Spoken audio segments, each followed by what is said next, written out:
let's go to Mar-a-Lago and listen in. I think the president is about to begin speaking. Thank you very much. They call it Super Tuesday for a reason. This is a big one.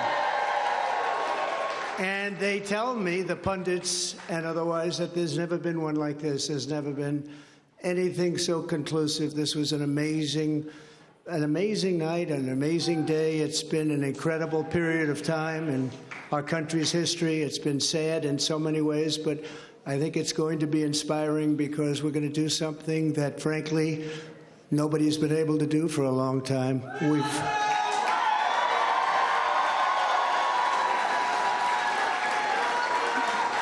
We've watched our country take a great beating over the last 3 years, and nobody thought a thing like this would be possible. We wouldn't have Russia attacking Ukraine. We wouldn't have Israel being attacked. Iran, as you know, was broke. When I was running things, they were broke. They didn't have money for Hamas. They didn't have money for Hezbollah. We had no inflation. Inflation is destroying the middle class. It's destroying everything. Inflation, if you look back over the history, hundreds of years back, it's called inflation. It's called a country buster. And that's what it's doing to our country. What's happened with inflation has been unbelievable.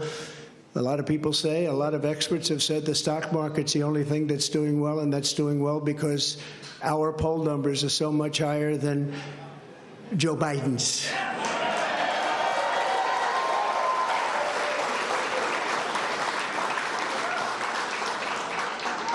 He's the worst president in the history of our country. There's never been anything like what's happening to our country. Today it was announced that 325,000 people were flown in from parts unknown.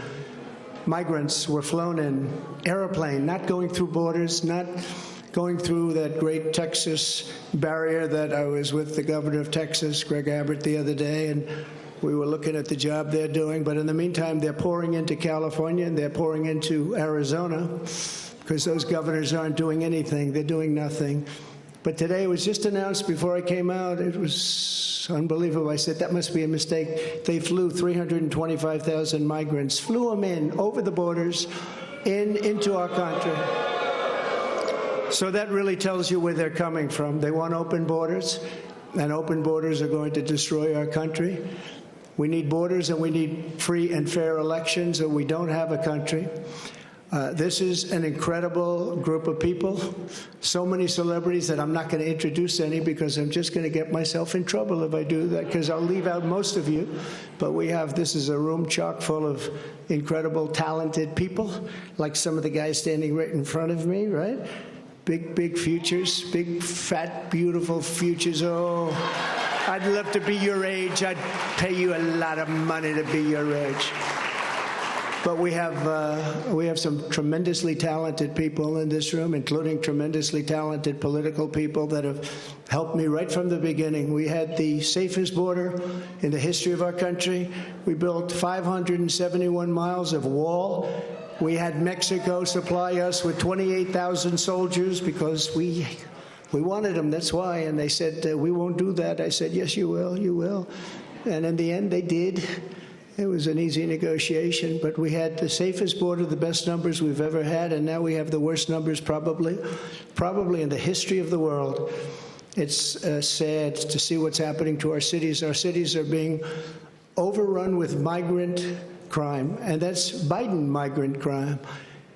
But it's a new category of crime, and it's violent, where they'll stand in the middle of a street and have fistfights with police officers, and if they did that in their countries from where they came, they'd be killed instantly.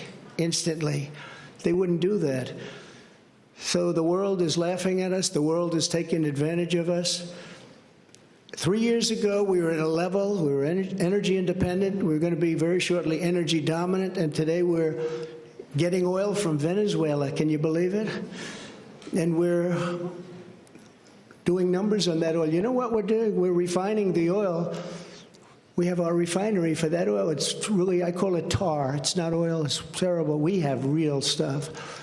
But we're refining it in Houston. So for all of the environmentalists, you ought to look at that, because all of that tar is going right up into the atmosphere. You just ought to take a look. It's the only plant that can do it. We have the only plants that can take tar and make it into oil, and that's what it is. It's a shame. But we were energy independent. We were going to be energy dominant. We were going to be supplying oil to Europe, all over the world, and then a tragic thing happened during the election. It was a tragedy, because you wouldn't have, think of it, all of the problems that you have today, I don't think you would have had any of them.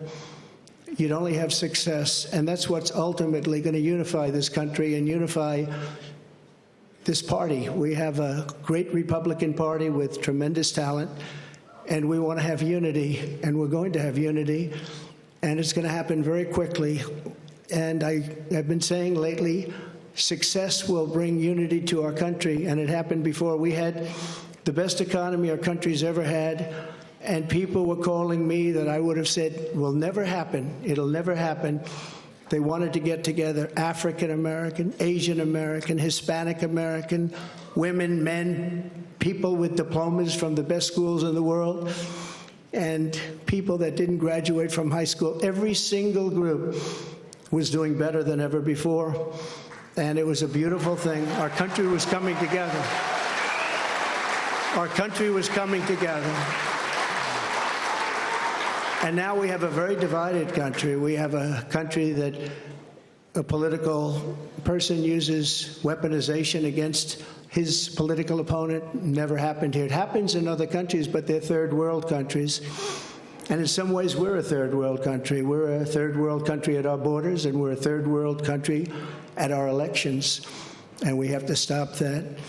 We need a fair and free press. The press has not been fair, nor has it been free, but maybe someday they will be. They're being beaten up pretty badly. People aren't trusting them. They're not believing them.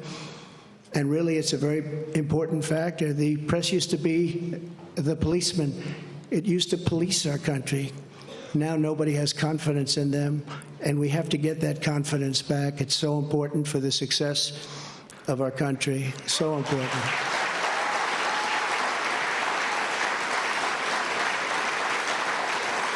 So this has been a day that we've been waiting for. I want to thank my family for being here. It's a great family. I have a great family.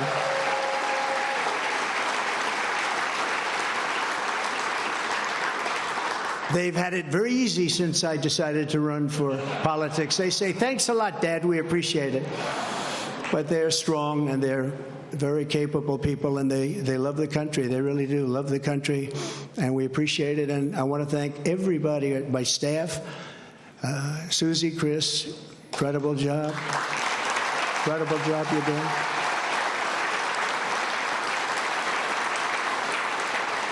I read an article yesterday where it said this is one of the finest run campaigns that anybody has ever seen. That's pretty good, right? That's pretty good. It's really a statement. And we have no choice, because November 5th, it's right around the corner, November 5th is going to go down as the single most important day in the history of our country.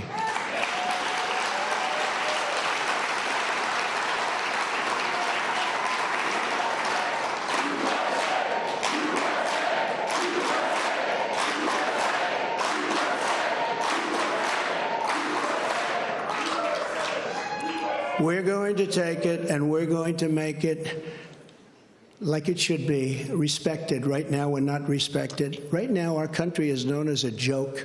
It's a joke. Other leaders who I speak to, other leaders can't believe what happened to us, because 3 years ago, we were the most respected country anywhere in the world by far. We were doing things that nobody could believe. China was paying us billions and billions of dollars. In 25 years, they paid us nothing, zero, not 10 cents. I was getting billions of dollars, and they were happy about it, as happy as you can be.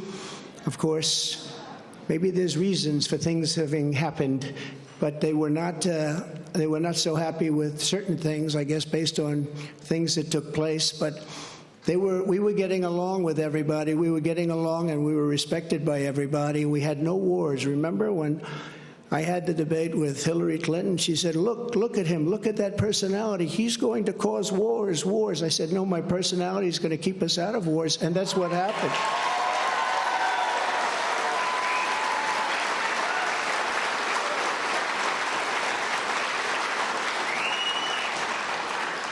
For 20 years, they were fighting ISIS.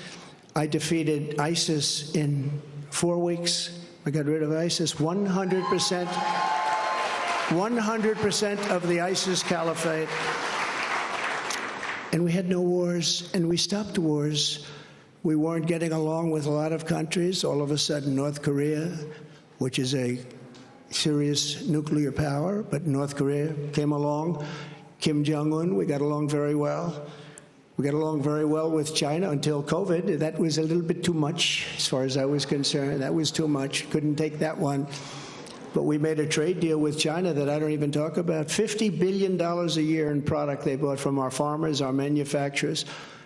They used to buy 10. I got 50, and it was great. But COVID, I don't even talk about that, because COVID was such a horrible thing. It started in the Wuhan labs, just as I said. It was the Wuhan labs.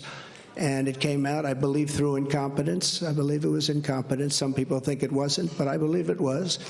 But regardless, it caused $60 trillion worth of damage and death all over the world, all over the world.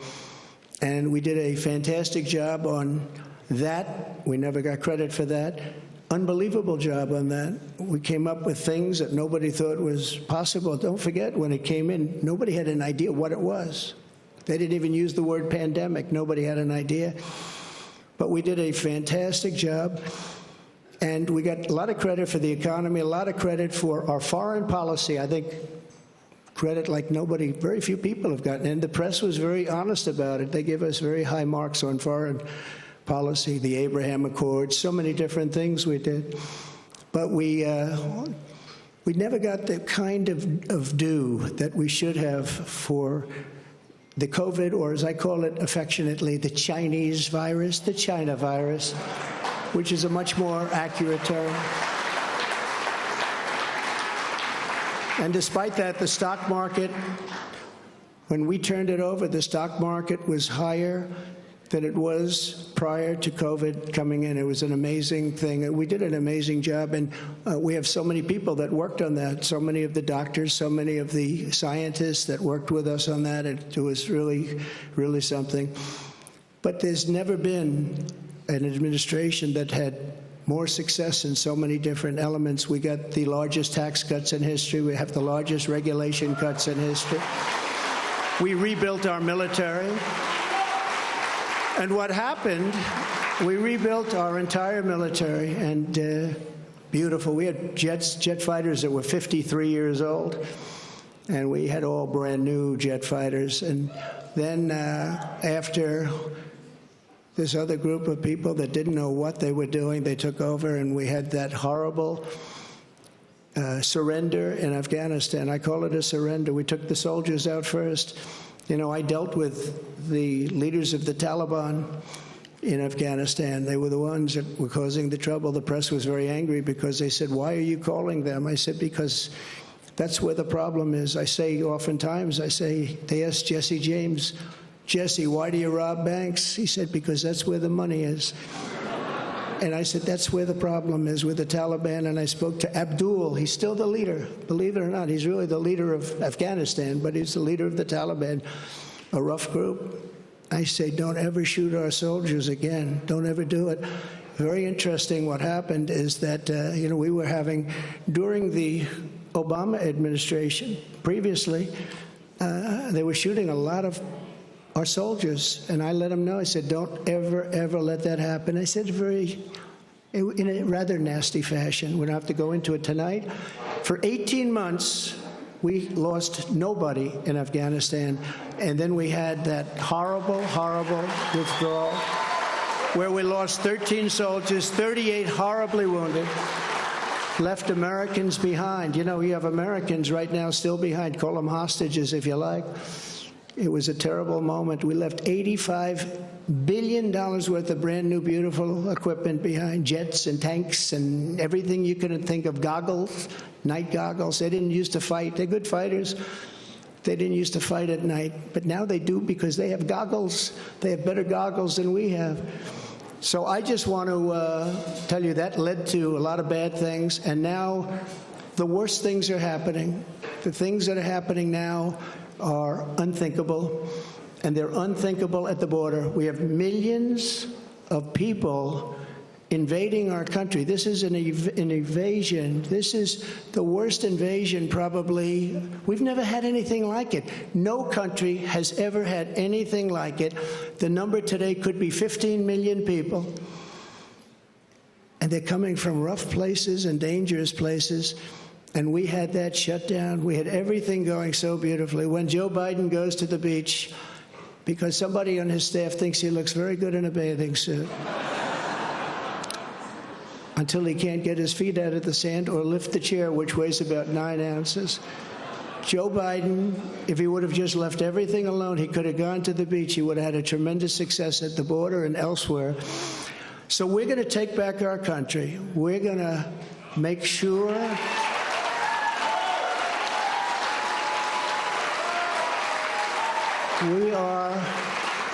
we are going to do it right. We're going to have the greatest economy ever in the history of our country. We're going to top what we did. We're going to become an energy center of the world. We were ready to become energy dominant, and they stopped that. They stopped that. But we're going to become energy dominant. We're going to pay off debt. We're going to do things that nobody thought was possible. You know, we hadn't done our second phase of the tax cuts. When we did the tax cuts, the Democrats fought us very hard. And now they say, well, I guess that was pretty good because we took in much more revenues after we cut taxes. And then we did all of those regulation cuts, and people were working, and everybody was happy, and we were all proud of our country. But we're going to win this election because we have no choice. If we lose the election, we're not going to have a country left.